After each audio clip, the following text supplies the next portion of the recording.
பண்ணதுலாம் எனக்கு பிரச்சனை இல்லை, எனக்கு புரியலன்றதுனாலதான் திருப்பி திருப்பி கேட்கிறேன். நான் இப்படி பண்றேன்னு யோசிக்கிறேன். ஹாய் ஹலோ எல்லாருக்கும் வணக்கம் and welcome back to our channel. I'm very sorry to say this. Vijay Sethupathi சாருக்கு ஹோஸ்டிங் வரல. அவர் ரொம்ப ஸ்ட்ரெயிட் ஃபார்வர்டாக பேசுகிறாரு, செம்மையாக ரோஸ்ட் பண்ணுறாரு, சர்காஸ்டிக்காக பேசுகிறாரு, எல்லாமே ஓகே தான். பட் ஆனால் அவரால் ஹோஸ்டிங் பண்ண முடியல. கமல் சார் ஒரு விஷயத்தை எப்படி எடுத்துகிட்டு போவார் அப்படின்ற விஷயம் இவருக்கு தெரியல. ஒரு சில இடத்துல அவர் பயாஸ்டாக இருந்தாலுமே பட் ஆனால் பிரச்சனைக்கு கடைசியாக அவர் அந்த சொல்யூஷனை சொல்லி முடிப்பார். அந்த பிரச்சனைக்கு ஒரு சால்வ் கிடைச்சா மாதிரி இருக்கும். அது தப்போ சரியோ பட் ஆனால் ஒரு முடிவை சொல்லியிருப்பார். பட் விஜய் சேதுபதி சார்கிட்ட அது கிடையாது. எந்த ஒரு பிரச்சனைக்கும் முடிவுன்றது இவரால் சொல்ல முடியலையா இல்லை சொல்லக்கூடாதுன்னு சொல்லி அனுப்புகிறாங்களா அப்படின்றதும் எனக்கு புரியல. ஒரு பிரச்சனைன்னு வரும்பொழுது அந்த பிரச்சனையை இப்படி பண்ணால் கரெக்டாக இருக்கும், இப்படி தான் செஞ்சுருக்கணும், ஸோ இவங்க பண்ணது தப்பு, இவங்க பண்ணது கரெக்ட் அப்படின்னு இது வரைக்கும் எந்த பிரச்சனைக்குமே விஜய் சேதுபதி சார் ஒரு சொல்யூஷன் சொல்லவே இல்லை. அதை ஒரு கன்க்ளூட் பண்ணவும் இல்லை அப்படின்றது எனக்கு நல்லாவே தெரிஞ்சுது. அது மட்டும் இல்லை, வெளியே மக்கள் சொல்றதை கரெக்டாக கேட்குறாரு. அதை அவர் பேசி நான் அப்படி இல்லைன்னு சொல்கிறாரே தவிர்த்துட்டு ஸோ இதை எப்படி பண்ணால் நல்லாயிருக்கும் அப்படின்றதும் இன்னும் அவருக்கு சரியாக தெரியல அப்படின்னு தான் நல்லா தெரியுது. இன்னும் பல இடத்துல கண்டஸ்டண்ட்டை உட்கார சொல்கிறாரு. அட் த சேம் டைம் இந்த சீசனில் வந்திருக்க கண்டஸ்டண்ட்டுமே பயங்கர ஒஸ்ட்டுங்க, ரொம்ப ஒஸ்ட்டு. இப்போ வரைக்கும் 50வது நாள் ஆக போகுது. இப்போ வரைக்குமே ரொம்ப சர்க்காஸ்டிக்காக கூட கிடையாது, ரொம்பவே சேஃபாக இருக்காங்க, சேஃப் கேம். ஸோ பக்கத்தில் இருக்கவனை பற்றி ஒரு வார்த்தை கூட பேசிடவே கூடாது, ஸோ யாரை பற்றியுமே பேசி நம்ம நாமினேஷன் லிஸ்ட்டில் வந்துடக்கூடாது அப்படின்றதுல ரொம்ப தெளிவாக இருக்காங்க. டாஸ்க் அப்போ கூட ஏதோ பண்ணிவிட்டு அதை அப்படியே அடுத்த செகண்டே போய் சாரி கேட்கும்பொழுது அதெல்லாம் ஸ்கிரிப்டடோ அப்படின்ற ஒரு டவுட் நமக்கே இங்கே வரதான் செய்யுது. எல்லாத்துக்கும் மேலே இன்றைக்கி எபிசோடில் பார்த்தீங்கன்னா 3 விஷயத்தை பற்றி பேசியிருக்காரு. அந்த 3 விஷயத்தையும் சும்மா ஜவ்வா போட்டு இழுத்துருக்காரு.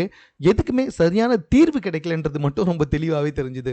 அந்த 3 விஷயத்துக்கும் எந்த ஒரு தீர்வுமே கிடைக்காது. ஆனால் கிட்டத்தட்ட அதை ஒரு 1.5 மணி நேரம் பேசுறதுக்கு எதுவுமே இல்லை. ஆரம்பிக்கும் போது என்னவோ ரொம்ப சூப்பராக ஆரம்பித்தவர், ஆனால் போக போக இது பயங்கர குழப்பமாக தான் போயிட்டே இருந்துச்சு. ஏன் இவ்வளோ ஜவ்வா இழுக்கிறாரு அப்படின்னு தெரியவே இல்லை. மக்கள்கிட்ட பேசும்போதெல்லாம் ஒரு கூஸ் பம்ஸ் ஆயிடுச்சு. ஆஹா, இன்னைக்கு மனுஷன் சும்மா பூந்து விளையாட போகிறாரு, பிச்சு உதற போகிறாரு அப்படி இப்படின்னு சொல்லி பார்த்தா மக்கள் தேவையில்லாமல் கை தட்டி அவங்க கை வலிச்சது தான் மிச்சம். சரி, இது எல்லாமே என்னோட விஜய் சேதுபதி சாருடைய கருத்து தான், அதுவும் என்னுடைய தனிப்பட்ட கருத்து தான்.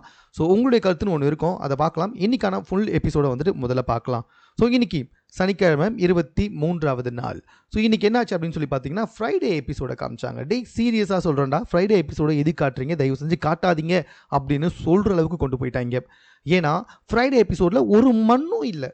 5 ஸ்டாரோட ஆடு மட்டுமே கிட்டத்தட்ட இன்றைக்கி ஸ்டார்டிங்கில் ஒரு 1.5 மணி நேரம் 1.25 மணி நேரம் எபிசோடில் 1/2 மணி நேரம் 5 ஸ்டாரை பற்றி பேசிக்கிட்டு இருக்காங்க. 5 ஸ்டாருக்கான ப்ரொமோஷன் ஆடு மட்டும் தான் ஓடிக்கிட்டே இருந்துச்சு. ஸோ உள்ள இருக்க எல்லாருமே 5 ஸ்டார் சாப்பிடுங்க, டூ நத்திங். அந்த ஆட்லேயே ஃபஸ்ட்டு ஒன்றுமே கிடையாதுடா. 5 ஸ்டார் சாப்பிடுங்க, அமைதியாக இருங்க, எதுவுமே பண்ணாமல் இருங்க அப்படின்னு சொல்கிற அந்த ஆடில் கொஞ்சம் கூட லாஜிக்கே கிடையாது. பட் ஆனால் அவங்க லாஜிக்காக இதை பண்ணுறாங்களாம். 5 ஸ்டார் சாப்பிடுங்க, டூ நத்திங் அப்படின்ற மாதிரி. Eat 5 star, two nothing. தயவு செஞ்சு இந்த ஆட் எடுத்துகிட்டு இது உள்ள வச்சு கிட்டத்தட்ட 1/2 மணி நேரம் ப்ரோக்ராமை வேஸ்ட்டு தான் பண்ணாங்க. சரி, வெள்ளிக்கிழமை அதுக்கப்புறமா பார்த்தீங்கன்னா ட்ரூத் அண்ட் டேர். ஸோ இதில் பார்த்தீங்கன்னா தஷிகா விஷாலை ப்ரப்போஸ் பண்ணுறது, விஷால் தனக்கு பிடிச்ச பொண்ணு தஷிகான்னு சொல்கிறது, இந்த மாதிரி சில விஷயங்கள் எல்லாம் போயிட்டு இருந்துச்சு இந்த ட்ரூத் ஆர் டேர் அப்படின்ற விஷயம். அண்ட் தென் பார்த்தீங்கன்னா பவித்ரா, ராணவ் இவங்க 2 பேரோட கான்வர்சேஷன். ஸோ ராணவ் நான் இதை ஒரு விளையாட்டாக தான் பண்ணிட்டு இருக்கேன், ஒரு கண்டென்ட்டாக கொண்டு போக தான் பார்த்துக்கிட்டு இருக்கேன் அப்படின்னு பவித்ரா கிட்ட ஜஸ்டிஃபை பண்ணிட்டு இருந்தார். இவ்வளோ தான் வெள்ளிக்கிழமை எபிசோட், வேறு எதுவுமே பேசுகிற மாதிரிலாம் கிடையாது. ஸோ விஜய் சேதுபதி சார் உள்ளே வந்தோன்னே ஆஸ் ஐ செட், நான் முன்னாடியே சொன்ன மாதிரி ஸோ மக்கள்கிட்ட நான் ஒவ்வொருத்தரையாக ஒரு பேரை சொல்கிறேன், நீங்கள் பயங்கரமாக கைத்தட்டுங்க, எல்லாருக்கும் ஒரே மாதிரி கைத்தட்டுங்க, அப்போ தான் அவங்களுக்கு நம்ம ரோஸ்ட் பண்ண போன்றே தெரியாது, அவங்கள மோட்டிவேட் பண்ணுற மாதிரி இருக்கும் அப்படின்ற மாதிரிலாம் சொன்னார். ஆனால் எதுக்காக சொல்லணும், நீ தான் ரோஸ்டே பண்ணலையே அப்படின்ற மாதிரி தான் எனக்கு இருந்துச்சுங்க. விஜய் சேதுபதி சார் மக்கள் எல்லாமே கிளாப் பண்ண சொன்னோன்னா அவங்களும் பயங்கரமாக கிளாப் பண்ணுறாங்க. ஸோ ஹவுஸ்மேட்ஸ் கிட்ட ஒரு கொஸ்டினை கேட்குறாரு. அதாவது இந்த இதுக்கு முன்னாடி நடந்த 7 சீசன்லேயும் இல்லாத மாதிரி நீங்கள் ஒன்று சூப்பராக பண்ணிக்கிட்டு இருக்கீங்கல்ல, அது என்ன, அந்த டிஃப்ரெண்ட் என்ன, நீங்களாம் ஒன்று புதுசாக பண்ணிக்கிட்டு இருக்கீங்களா, அது என்னெல்லாம் பண்ணுறீங்க அப்படின்ற மாதிரி கேட்டப்போ சத்தியமாக உள்ள இந்த ஒருத்தருக்கு கூட அந்த கொஸ்டினுமே புரியல, அதுக்கு எப்படி ஆன்சர் பண்ணணும் அப்படின்னும் தெரியல. இவர் கேட்க சார் 7th சீசன்லாம் இந்த டாஸ்க்கை மொக்கையாக பண்ணாங்க சார், நாங்கள் சூப்பராக பண்ணோம் சார் அப்படின்ற பதில தான் விஜய் சேதுபதி சார் எதிர்பார்த்தாரு. ஆக்சுவலாக அந்த கேள்விக்கு அப்படிப்பட்ட பதில் தான் சொல்லணும். ஆனால் ஒருத்தர் கூட அதை ஒழுங்காக பேசவே கிடையாது. எல்லாருமே மென்னு முழுங்கி, சார் முன்னாடி சீசனில் இது கிடையாது, இந்த சீசனில் நாங்கள் ஆண்கள் பெண்கள் புரிஞ்சிருக்கோம், அது கிடையாதுயா, புரிஞ்சுக்கோங்கயா அப்படின்னு சொல்லிட்டு பிக் பாஸில் விஜய் சேதுபதி சாரே சொல்லிக்கிட்டு இருக்காரு. மறுபடியும் எழுந்து, சார் நாங்கள்லாம் ஒற்றுமையாக இருக்கோம், எங்களுக்குள்ளே வன்மம் கம்மியாக இருக்குது, அது கிடையாதுடா கேள்வி, தயவு செஞ்சு புரிஞ்சுக்கிங்கடா அப்படின்னு சொன்னால் மறுபடியும் ஒருத்தர் பற்றியாக பேச வராங்க, அவங்களுக்குள்ளே இதெல்லாம் நடந்துச்சு. அது கேள்வி கிடையாதுடா, தயவு செஞ்சு கேள்வியை புரிஞ்சுக்கணான்ட்டு ஒரு செம்ம காமெடி ஞாபகம் வரும். டேய் உனக்கெல்லாம் வந்துட்டு கேள்வி தெரிஞ்சாதான் பதில் தெரியும், உனக்கு தான் கேள்வியே தெரியலையே அப்படின்ற மாதிரி தான் இருந்துச்சு. அப்படியே கேள்வி கேட்டாலும் இவனுங்க சத்தியமாக வந்துட்டு பதில் சொல்லவே மாட்டாங்க. பயங்கரமாக வந்துட்டு சேஃப் கேம் தான் விளையாட்டுருக்காங்க. இதை வாரம் வாரம் விஜய் சேதுபதி சார்கிட்ட பண்ணிக்கிட்டே இருக்காங்க. ஒரு கட்டத்தில் அவர் கேட்ட கேள்வி இதானா அப்படின்னு சொல்லிட்டு மண்டையை சொரிய ஆரம்பிச்சிட்டாருன்னா பார்த்துக்கோங்க. முத்து ஓரளவுக்கு கரெக்டாக பேசியிருந்தார். அட் த சேம் டைம் ஜாக்லினும் ஓரளவுக்கு வந்துட்டு கரெக்டாக பேசியிருந்தாங்க. விஜய் சேதுபதி சாருக்கு அவர் தெளிவாக சொல்லிட்டார், இல்லை முத்து நீங்கள் என்ன தான் பேசினாலும் அந்த கன்வின்சிங்கான பதிலாக தெரியல, ஏதோ கொஞ்சம் சுவாரஸ்யமாக இருந்தது அப்படின்ற மாதிரி சொல்லிட்டாரு. இந்த இடத்துல விஜய் சேதுபதி சார் அவரையும் ஜஸ்டிஃபை பண்ணிக்கிட்டாரு. ஸோ நான் எப்போ பார்த்தாலும் உங்களை பேச விடாமல் உட்காருங்கன்னு சொல்லிக்கிட்டே இருக்கேனா, அதை முதல்ல மக்கள்கிட்ட சொல்லிட்டுங்கப்பா அப்படின்னு சொல்லிட்டு இங்கே ஜஸ்டிஃபையும் பண்ணிக்கிட்டாருங்க. அதுக்கப்புறமா தான் வந்துட்டு ஒவ்வொரு விஷயமா ஆரம்பிச்சுது. ஸோ முதல் விஷயமே வந்துட்டு இந்த முத்துவுக்கு மஞ்சரி கொடுத்த அந்த உடற்பயிற்சி டாஸ்க் தான். இந்த டாஸ்க் விஷயத்தை பற்றி இவ்வளோ பேசணும்னு அவசியமே கிடையாது.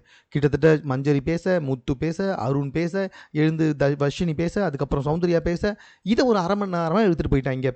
ஆக்சுவலாக இந்த டாஸ்க் ரொம்ப ஈஸியான விஷயந்தான். அந்த இடத்துல பிரச்சனைன்னு வந்தது வந்து பார்த்தீங்கன்னா மஞ்சரிக்கும் அருணுக்கும் தான். ஸோ அருண் எதனால் பிரச்சனை பண்ணார், மஞ்சரி எதனால் வந்துட்டு இந்த இப்படி எடுத்துகிட்டு வந்தாங்க, இதை கேட்டுட்டு எப்படி எடுத்துகிட்டு போகலாம் அந்த மாதிரி எடுத்துகிட்டு போகாமல் மஞ்சரி ஒரு 10 நிமிஷம் பேசு, முத்து நீ ஒரு 10 நிமிஷம் பேசு, அருண் நீ ஒரு 10 நிமிஷம் பேசு, வஷினி நீ ஒரு 10 நிமிஷம் பேசு, சௌந்தர்யா நீ ஒரு 10 நிமிஷம் பேசு. ஆனால் எதுக்குமே முடிவு கிடையாது. எல்லாமே பேசிட்டே இருங்க, பேசிட்டு எல்லாமே உக்காந்துருங்க, இவ்வளோதான் அப்படின்ற மாதிரி முடிச்ச மாதிரி தான் இருந்துச்சு. ஸோ யார் பண்ணது தப்புடா, யார் பண்ணது சரி, எதுவுமே வந்துட்டு யாரும் சொல்லவே இல்லை. முத்து அவருடைய பாயிண்ட் ஆஃப் வியூவில் பேசிகிட்டே இருக்காரு. சார் நான் வந்துட்டு இது கொடுத்தா கஷ்டம், அதை பண்ண முடியாதுன்னு நிரூபிக்க தான் சார் பண்ணிக்கிட்டே இருந்தேன்னு சொல்ல, இந்த பக்கம் வர்ஷினி சார் நான் முத்து என் ஃப்ரெண்டுனால தான் கொடுத்தேன், ஆனால் சௌந்தர்யா கிட்ட சொல்லிட்டு போனேன்னு சொல்ல, சௌந்தர்யா ஆமாம் சார் அவங்க என்கிட்ட சொல்லிட்டாங்க, நான் முத்துக்கிட்ட சொன்னேன், ஆனால் அவர் தான் சார் பண்ணிகிட்டே இருந்தார்னு அவர் சொல்ல, இந்த இடத்துல வந்துட்டு அருண் சார் நான் தான் சார் கேப்டனு, அவங்க யார் என்னன்னு தெரியாமல் அதனால் அதை கொடுக்கக்கூடாதுன்னு சொல்லி நான் சொல்ல, இந்த இடத்துல வர்ஷினி இல்லை சார் அவங்க தான் சார் இம்பார்ட்டன்ட் சொல்ல, அவங்க தான் இன்சார்ஜின்னு சொல்ல, இப்படி எல்லாமே சொல்லிட்டே இருந்தானுங்க. டே முடிவு என்னன்னு சொல்லுங்கடான்னு கேட்டால் எதுவுமே கிடையாது. எல்லாமே சொல்லிட்டீங்கன்னா எல்லாரும் உட்காருங்க, இவ்வளோ தான் இதுக்கான முடிவே. எதுக்கு அப்புறம் அதை பற்றி பேசுகிறீங்க, ஒரு விஷயத்தை வந்துட்டு கன்க்ளூட் பண்ண மாட்டீங்க, அப்புறம் எதுக்காகவே அதை பற்றி பேசுகிறீங்க அப்படின்ற மாதிரி பார்வையாளர் நமக்கே வந்துட்டு மண்டையை சொரிய வைக்குது. அதுக்கப்புறம் இந்த சாச்சனா ஜெஃப்ரி விஷயத்துக்கு வந்தாங்க. சாச்சனா அவ்வளோதாங்க. சாச்சனா வந்துட்டு சார் அவன் வந்துட்டு என்ன பயங்கரமாக கிண்டல் பண்ணான், டாஸ்க்ன்றதுனால அவன் கிண்டல் பண்ணான், அதனால் நானும் டாஸ்க்ன்றதுனால வந்துட்டு இதெல்லாம் கொடுத்தேன் சார் அப்படின்ட்டு இந்த வீக்லி டாஸ்க்கை வச்சு பேசிக்கிட்டு இருக்காங்க. பெண்கள் எல்லாமே சொல்கிறாங்க, இல்லை சார் நான் சாச்சனா கிட்ட முன்கூட்டியே சொன்னேன் ஆனால் அவங்க கேட்கல அப்படின்னு சொல்லிட்டு. ஒரு பக்கம் இந்த சைடு எழுந்து ஆனந்தி, இல்லை சார் நாங்கள் இந்த பவர் கைக்கு வந்தப்பவே தெளிவாக சொன்னோம், நாங்கள் அவங்களால அனுபவிச்சதை கொடுக்காம அவங்களுக்கு இன்னோவேட்டிவாக ஏதாவது கொடுக்கலாம், அதாவது புதுசாக ஏதாவது கொடுக்கலாம் அப்படின்ற மாதிரி சொன்னோம். பட் இல்லை சாச்சனா தான் இல்லை அவங்கள வச்சு செய்யலாம் அப்படின்னு சொன்னா சார் அப்படின்ற மாதிரி இந்த சைடு இந்த ஆனந்தி இருந்து சொல்லிட்டாங்க. அவ்வளோதான், சாச்சனாக்கு அழுக வந்துருச்சு. சாச்சனாவை பொறுத்த வரைக்கும் யாருமே வந்துட்டு அவங்ககிட்ட எதிர்த்து பேசக்கூடாது. அவங்க வந்துட்டு பயங்கரமாக லோன்னு கத்திக்கிட்டே இருப்பாங்க. மற்ற யாருமே வந்துட்டு அவங்களை எதிர்த்து பேசக்கூடாது, அவங்க பண்ணது தப்புன்னு சொல்கிறவே கூடாது, பயங்கரமாக ஆரம்பிச்சிருவாங்க. விஜய் சேதுபதி சார் போனப்பவே பயங்கரமாக வந்துட்டு ஆரம்பிச்சிட்டாங்க, இருக்கும்போது பயங்கரமாக ஆரம்பிச்சிட்டாங்க. அவர் பிரேக் விட்டு போனதுக்கப்புறமா நடத்துனாங்க பாருங்க ஒரு நாடகம், பாத்ரூம்குள்ளே போயிட்டு கண்ட மேனிக்கு பயங்கரமாக அழுன்னு அழுகுறாங்க. அவங்கள சமாதானம் பண்ண கிட்டத்தட்ட கேர்ள்ஸ் எல்லாருமே போகிறாங்க, முத்துவை கூப்பிட்றாங்க, விஷால் போகிறாங்க, எல்லாருமே போகிறாங்க. ஆக்சுவலாக வந்துட்டு பார்த்தீங்கன்னா 2-3 வாரத்துக்கு முன்னாடி எல்லாருமே சேர்ந்து இந்த இடத்துல நாங்கள் கேம் விளாட வந்திருக்கோம், யாராவது அழுது உடஞ்சா அவங்கள போயிட்டு கன்சோல் பண்ணுறதுக்காகலாம் நாங்கள் இல்லை அப்படின்ற மாதிரி தான் சொன்னாங்க. இப்போ என்னன்னா சாச்சனா அழுதவனும் ஒத்துமொட்டமாக போயிட்டு எல்லாமே கன்சோல் பண்ணிருக்காங்க. சாச்சனா பண்ணது தப்பு. அந்த இடத்துல வந்துட்டு ஜெஃப்ரியும் சாச்சனாவும் பேசி முடிவு எடுத்துக்கிட்டோம். இல்லைனா விஜய் சேதுபதி சார்கிட்ட போச்சா, ஸோ விஜய் சேதுபதி சார் சொல்லிட்டோம், அவர் தான் எதுக்குமே முடிவு சொல்ல மாட்டாரு, அவர் பேச விட்டு வேடிக்கை பார்த்துனுக்கிறாரு. ஏன்னா அவர் பேசக்கூடாதுன்னு அவர் வந்துட்டு கண்டஸ்டண்ட்டை பேச விட மாட்டாருன்னு சொன்ன ஒரு குற்றத்தினால இன்றைக்கி எல்லாரையுமே பேச விட்டு இவர் சும்மாவே நின்றுட்டு இருந்தார். எதுக்கடா இன்னைக்கு சனிக்கிழமை ஷோ நடத்துனீங்க அப்படின்ற மாதிரி தான் இருந்துச்சு. ரொம்பவே கடுப்பாக தான் போச்சு. சாச்சனா பயங்கரமாக போய் அழுகுறாங்க பாத்ரூம்குள்ளே, தேம்பி வெம்பி அழுதுட்டு இருக்காங்க. நீங்கள் ஒரு ஆர்வ கோளாறு, உங்களை யாரும் எதுவும் சொல்லக்கூடாது, நீங்கள் வீட்டில் சாப்பிட்ற மாதிரியே இங்கேயும் சாப்பாடு எதிர்பார்ப்பீங்க, அதெல்லாம் வந்துட்டு உங்களுக்கு பெரிய மைனஸாக தெரியவே தெரியாது. பட் இதெல்லாம் யாராவது கேட்டாங்கன்னா பயங்கரமாக அழுகுறீங்க. ஆர்வ கோளாறு சாச்சனா ரொம்ப வேலையை காட்டிக்கிட்டு இருக்காங்க. அதுக்கப்புறமா ஜெஃப்ரியே போய் டேரெக்டாக பேசிக்கிட்டு இருக்காரு. இங்கே பாருங்களேன், அந்த இடத்துல ஜெஃப்ரி வந்துட்டு எவ்வளோ சூப்பராக பேசினார், அது அப்படியே மெயின்டைன் பண்ணியிருக்கலாம். எதுக்காக சாச்சனா அழுதுன்னு போயிட்டு அந்த மாதிரிலாம் பண்ணோம் அப்படின்றது தான் தெரியல. இந்த மாதிரிலாம் நடக்கிறப்ப தான் வந்துட்டு என்னடா நம்ம ஜெஃப்ரிக்கு இவ்வளோ நின்னோம், கடைசியில் போய் ஜெஃப்ரி இப்படி உட்காந்து பேசிக்கிட்டு இருக்காருன்றப்ப ரொம்ப காண்டாக இருக்குது, ரொம்ப கடுப்பாக இருக்குது. உள்ளே இருக்க போட்டியாளர்களை விட இதை பார்த்துட்டு இருக்க வெளியில் இருக்கவங்களுக்குலாம் அதிகமாக மன கஷ்டம் இருக்குன்றது கண்டிப்பாக எனக்கு தெரியும் நினைக்கிறேன். சரி, இதுக்கப்புறமா வந்துட்டு ஏதாவது நல்ல விஷயம் எடுத்துகிட்டு போவார், இதுக்கப்புறமா வந்து நிறைய விஷயத்த கேட்பாரு. அது மட்டும் இல்லை, முதல்ல வந்துட்டு அவர் பேச ஆரம்பிச்சதே இந்த ராஜாங்க டாஸ்க்கை பற்றி ஏதாவது பேசுவான்னு பார்த்தா அதை பற்றி ஒன்றுமே பேசல.